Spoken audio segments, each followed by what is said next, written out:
we have been talking about tremendously over the past day and a half is the relationship between tradition and the future, heritage and what is to come. And so it seemed to me that a discussion of the criticality of the past to the future, and this is his title, 5 Luxury Houses, 5 Lessons, 1 Future, would be a fabulous frame for this afternoon. So it's my great pleasure to turn this podium over to Frédéric de Narp. Thank you very much.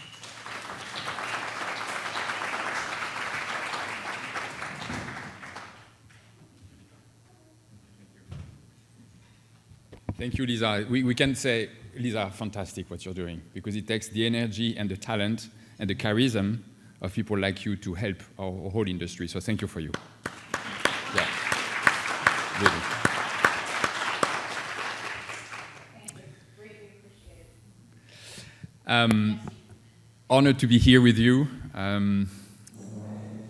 I was 17 when I decided that I would work with precious stones. And most of the people, when I decided that I would work in precious stones, they would tell me that's because you love luxury. And I think I was more fascinated by something much more fundamental than luxury. It was the notion of time. I was so surprised, I was meditating constantly the fact that it takes 1 billion years from the creation of the earth to reach the hand of a woman, a piece of jewelry, to the hand of a woman. And it was constantly part of my conversations inside, and I was torn by that and said, what's the meaning about that? Then you understand that from a French perspective, you have the kings and queens that for centuries would take the elements that are coming from 150 kilometers beneath the earth, created 1 billion years ago, sometimes 2 billion years ago, diamonds, and these stones would end up on a tiara on the head, and because they would receive their power and their legitimacy through divine rights. And those precious stones would become the trait d'union, the link between humankind and eternity. And that leads me to raise the question. So when I was 17, I was surely asking myself, why are those stones so extraordinary? But would say today to all of us, can we imagine the real responsibility we have? Because we are in charge of developing, taking to the world, those gems that we're creating before the creation of humankind. So it's our responsibility to do such a development and to do our part with that. So I want to share with you in a few minutes the lessons I've taken from my different mandates. I spent nearly 19 years at Cartier. I started in Japan. When I was 21, I wanted to learn everything from Japan in precious stones, and I started at Cartier. Why Japan? Because I wanted to learn from the others and listen. This is the country that listens. And for me, the results of 40 years, 35 years of listening to the end client. The first lesson from Cartier was that the meaning creates value. Cartier taught me that the luxury is never about the object, but it's about the meaning attached to the object. The love bracelet is not a success because it's made out of gold. The love bracelets become symbol of love, commitment, and passion. And I'm happy to be here with someone I haven't seen for 20 years, Blair Bartel. She was working my teams to develop the love campaign at Cartier, North America. The 3 gold ring, the Trinity, symbol of fidelity, love, and friendship, the 3 gold ring, famous. So the symbols are so important. Cartier would tell us, effectively, that the meaning is what transforms the material into value. It has repercussions as well, because when I say so, I think it should question us not about what we are producing, but what will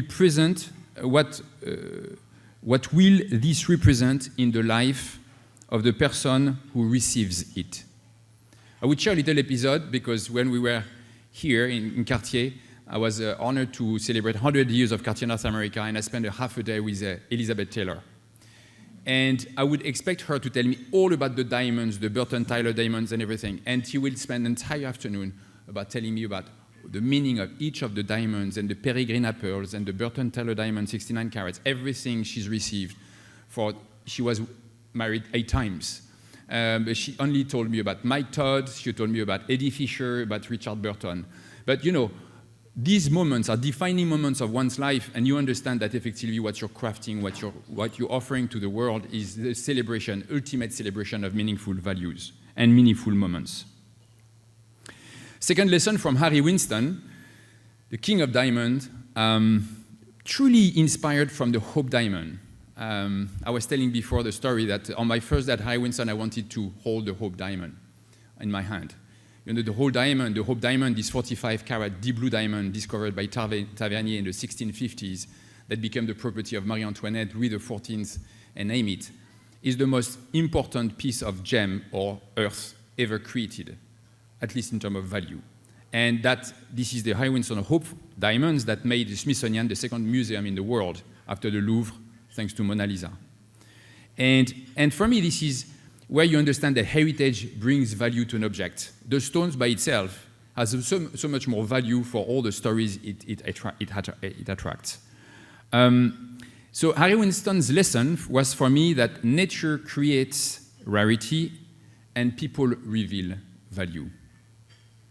The miners, they do not create any diamonds. They're mining them. They are not creating the geological rarity of the diamond. The cutter does not create the crystal. The jeweler does not create the light contained within the crystal. But each one of those members on the life path of this stone is creating value and is revealing its value.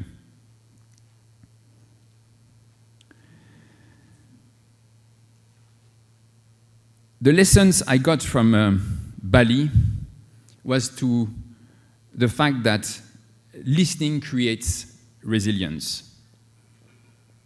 I was listening about Bali, a fashion accessory brand, leather goods from Switzerland for 200 years with a fantastic museum in Switzerland and so on, taught me that clients change way before the brands and the companies are changing. For a long time, many of us in the luxury industry thought that we believed that our role was to explain to clients what they should desire. And this is partly true because a luxury brand is here to create surprise and aspiration. But the clients are telling us, by the behaviors, are telling us where the future goes. And they're telling us not by a message, by their loyalty to a brand, behaviors, hesitations, questions.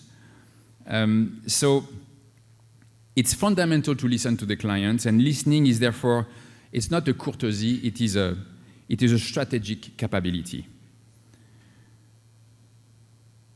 And talking about resilience is often understood or described as the ability to withstand a crisis.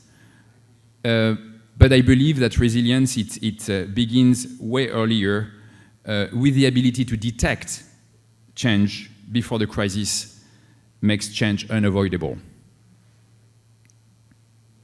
My fourth lesson was at Rouwna. So you see in the visuals here, within Lux Impact, it's a company that I've created with incredible people. We co-created with Sandrine Delage, the creative director of Harry Winston, working with me. Coralie de Fontenay, she was the CEO of Cartier in France. And we created Lux Impact. And Lux Impact, we've created this incubator. We've acquired 3 historical jewelry brands, and we've relaunched with a sustainable aspect of it. I mean, trying to cover the touch point of sustainability and beautifulness. And talking about Rouwna, which is a brand from 1851, we've revived. That was the first manufacturer of jewelry in the world, gathering all the artisans' craftsmanship under the same roof in 1851. It was Raymond Rouwna that took the French jewelry to Crystal Palace World Expo in London. And when we've relaunched Rouwna with Marie Berthelon, the CEO of Rouwna, 4 years ago, we relaunched these brands because we could acquire these brands and we discovered how much the territory and the heritage of this brand was rich. And therefore, the lessons from Rovna for me was that the past is a laboratory, the past is not a museum. In fact, for me, the past for an heritage brand represents an accumulation of ideas, thousands of inspirations. Not only does it give credibility to the end clients and solid styles and everything inherited from the past, but they are not, it's not like the heritage often interpreted as something that is closed in a museum, in a glass case. For me, the most precious heritage is not static. It's a reserve of tested ideas.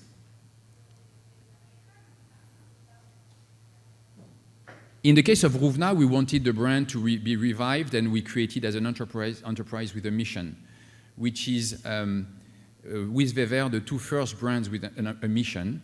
You have 2,500 companies. It's a pact 2019 law in France that allows companies to put that in their status. That means that we embed sustainability into our governance. We outsource the governance, the sustainability auditing of what we say, and we make it as a statement piece.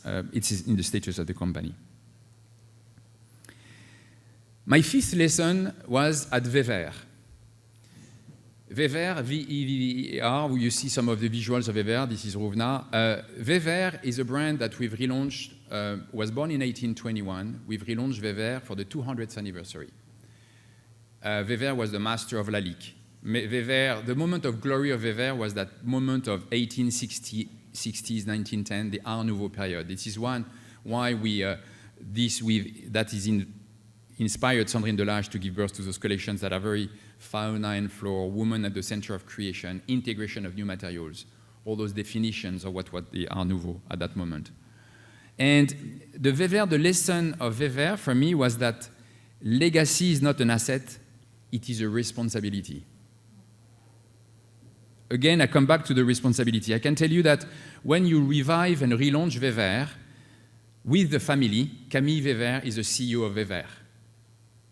And she's running the company with her twin brother, Damien Vever. And we're working together to the revival of this brand. Well, when a family like Vever entrusts you 200 years history, you feel the sense of responsibility. And the question is not, are you going to make this brand successful again? Camille Vever, she saw her grandfather close the company in 1982. But it's not how I'm going to do it, make it successful again, but it's how can I make it worthy of its history. I'm happy to report, for example, that Vever, for example, received the Golden Palm from the French government last year, 2024, for the jury category, for relaunching a brand with 200 years history, for making it the first enterprise with a mission in France, in the luxury world. We received that. I didn't know where it was coming from. We received the letter, and then the minister came to give us this Golden Palm as a recognition. It was beautiful. What is more beautiful now is that we have an exhibition coming in the Museum of Metz next year, and we are in conversation with major museums around the world to expand and to have Vever traveling around the world. I'm here this week. Next week, we open our first store in Japan, and et cetera, et cetera. So one thing, though, when you are entrusted with heritage brands, you have to innovate. The best way to honor the past is never to reproduce it. Okay, it's not our responsibility, but it's to make it the deepest principles of those brands useful to the future. Again, we are not owning anything. When you see the Hope Diamond that went from Harry Winston, from Tavernier to Louis XIV, to Harry Winston, to the Smithsonian, we are just steward. You say that? Steward? Of what we are offered to manage. And it's our responsibility to always, that's the sense of circularity, to bring it a new chapter, additional value. So for me, this is the conclusion. So you understand, so I said meaning, Cartier, I said Cartier meaning creates value, Winston, nature creates rarity, people reveal the value. Bali, listening creates resilience. Rovna, the past is a laboratory, not a museum. And finally, Vever, legacy is not an asset, it is a responsibility. So for me, that teaches me those conclusions, but also the fact that we are not in the business of producing expensive objects. We are in the business of creating increased value for these extraordinary assets over time. And this value is not necessarily financial, can be financial, but the value, it is the natural value, the rarity created by the earth create value, the human value. And I think this is very important, the human value for all of us, because that's part of the value you add to a gem and to the whole industry. For example, the human value is the craftsmen, the people that have been setting stones to the perfection for 30 years in a row. But I think we could talk about the communities that are involved into producing, extracting precious stones in certain countries. This is what our role is. And this is the sense of circularity as well. So the human value is fundamental. That brings extraordinary value to our stones and to the stories and to what we transfer to the end client. The creative value, the designers, the workshops that are transforming, developing the pieces to reveal the beauty. The cultural value, the identity of a brand, and the history given by a maison. The emotional value is Elizabeth Taylor. It is the ultimate celebration of meaningful moments of your life, the birth of a child, an engagement, your first $1 million because you succeeded in creating your company, anniversary, birthday, friendship, love, everything. And then finally, the patrimonial value, because these objects, we need to create objects that have the capacity to be repaired, to be transferred, to be transformed.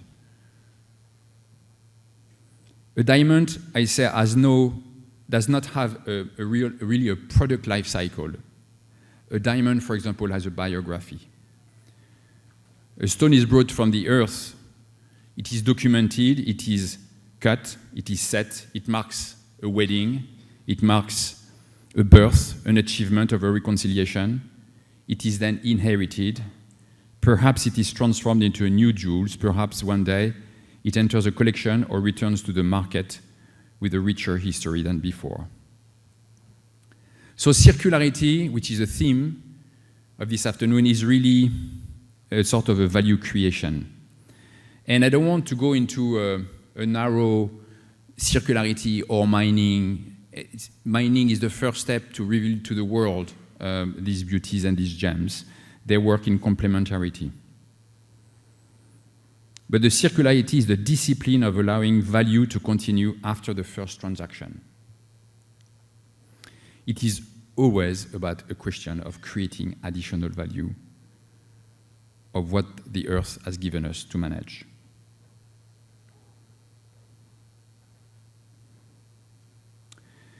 Voilà. For the miners, it means that they have huge responsibilities to communicate about the communities, the human being around it, the impact, the schooling, everything that they're doing for the communities that is not transferred enough to the end clients. That creates dream, that creates stories, that creates meaning, and it is something that belongs to every step of the chain. The schools that are built around mines, the infrastructures, the hospitals, and the rest.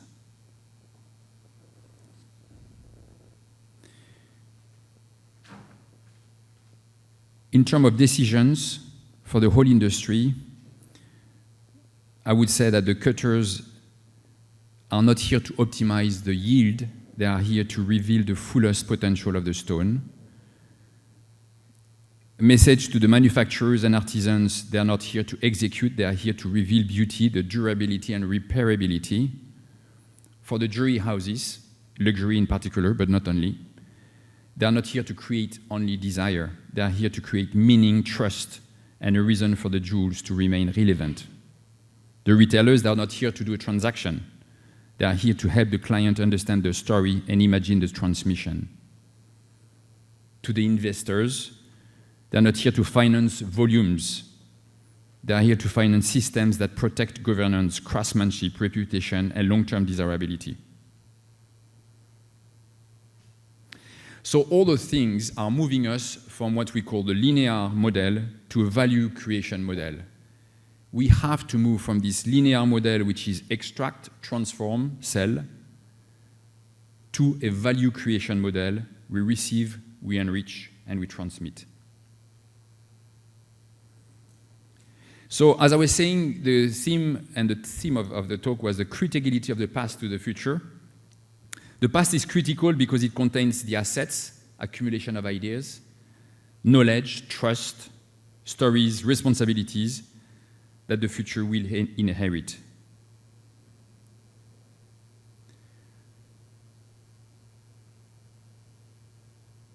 I would say that resilience is not merely resisting change, it is preserving what deserves to endure while evolving what must change.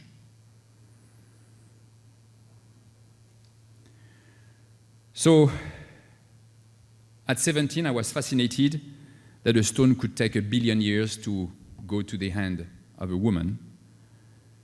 And I must say that some years later, 5 experiences later, I'm really fascinated by the different possibilities that we have, that after reaching our hands, the value of those objects can continue to grow for generations. Thank you.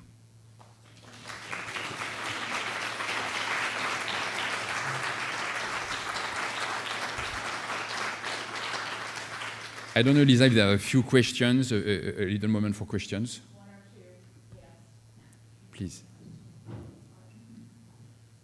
mentioned you are reviving 3 companies, if I understand correctly. Yeah. So it's Movena, And Oscar Massin. But we are focusing the development worldwide at this moment on Weber and Rovna. What percentage of original designs are you recreating, if any? 100%. So you are... We take the style, we take 200 years, we see the moment, Sandrine, my creative director, she takes the moment of glory of those brands. She takes what those brands have invented between 1850 and 1900 when they all received gold medallions at World Expo, what made them particular and unique at that moment, defining brands at that moment, and we reinterpret it in a contemporary way. None of the designs are reproduced. Ah, okay, so you reinterpret it, you don't Totally. copy it, you Absolutely. don't make it again. Okay, thank you. Voilà. Yes. So, can you hear me? So, all really interesting and really enjoyed listening to your speech. So you've focused on the positives and recreating in terms of launching these brands. What's been the biggest challenge when you've tried to relaunch these brands?